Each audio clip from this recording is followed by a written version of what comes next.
Alright, my dudes, we're going to be talking about the similarities between my two current favorite battle animes, and of course, we're talking about My Hero Academia and One Punch Man. So let's get into it because there are quite a few similarities between these two series. I mean, way more than what you probably thought. So before we get into the hero stuff, let me just establish that both series have the potential for their characters to be born with superpowers or powers of some kind.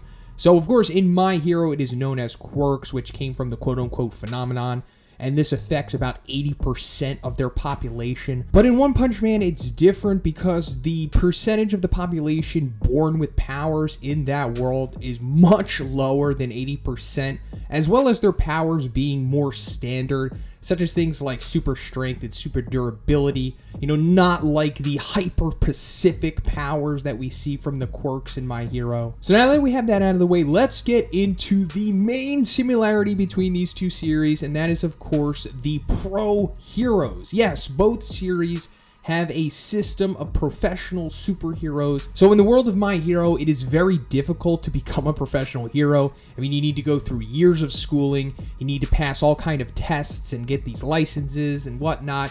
And as well as there's all kind of laws and restrictions to the heroes themselves, as well as using the quirks and whatnot.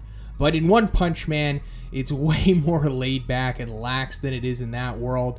I mean, you can essentially do anything you want if you're a hero in the world of One Punch Man. I mean, of course, there are some restrictions, but not nearly as many, and not nearly as many explained as there are in My Hero.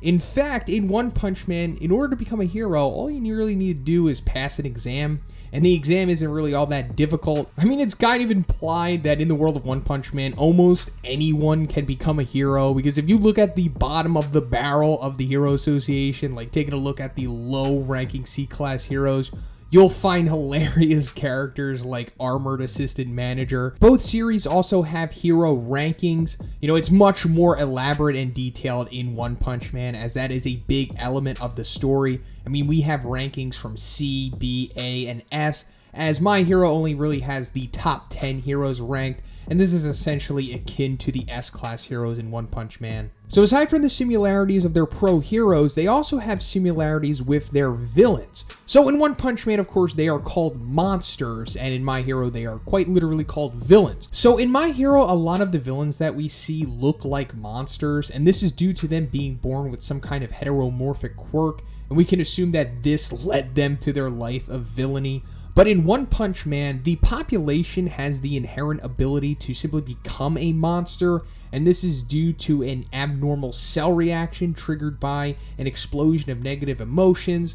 There's also environmental factors and transformations due to research and stuff like that.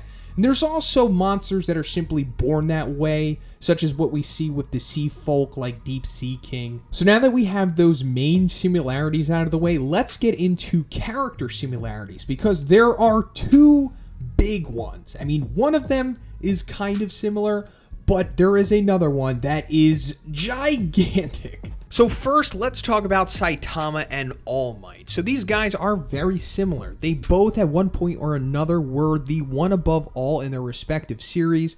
They both take care of their opponents with huge punches, and they both come in to take out the overpowered villains that the rest of the cast simply can't deal with. And both of these characters, being so extremely overpowered, are eventually benched in their respective series because of that. And we see the story shift to other plot lines and other characters as to not depend on their overpoweredness so much. So now let's get into the other gigantic similarity I was talking about, because both of these series have their own respective hero hunters. So One Punch Man has Garo and My Hero has Stain. And while these two characters' origins are different, their motives and morals for being hero hunters are extremely similar, as well as them leaning more towards anti-villains than just straight up villains in general. However, Stain does actually murder some heroes while Garo doesn't,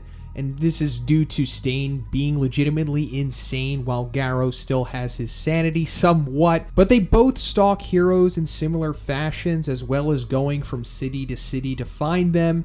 and they both ultimately feel that heroes are unfit to bear the title in general. So now let's talk about the similar villain groups that these series have. So of course My Hero has the League of Villains, while One Punch Man has the Monster Association, and these are just basically the foil to the pro hero systems in their respective series. So both of these groups formed by recruiting the powerful villains and or monsters within their universes, as well as straight up creating some of them. As we've seen, the League of Villains has the Nomus, and the Monster Association has the Monster Cells, which can cause a monster transformation. And in the end, both of these groups have the same objectives and goals, which is essentially just creating an opposite society that the heroes have created. So in the end, let me just clarify that I don't think either of these series are trying to copy one another or anything like that. And yes, I am aware that One Punch Man predates My Hero, and I'm sure it is a possibility that Horikoshi could have been influenced by one, but regardless, both of these series do what they do well. You know, they're doing their own thing, and they're going about it in their own way, and I think they're both fine. I wouldn't say one is better than the other or anything like that either. They're both kind of in the same tier of greatness. So that's pretty much it for the video today, guys. I know I probably forgot some of the other similarities that these series share, so please feel free to let me know if I did miss any in the comments. And if you liked the video, please give it a like.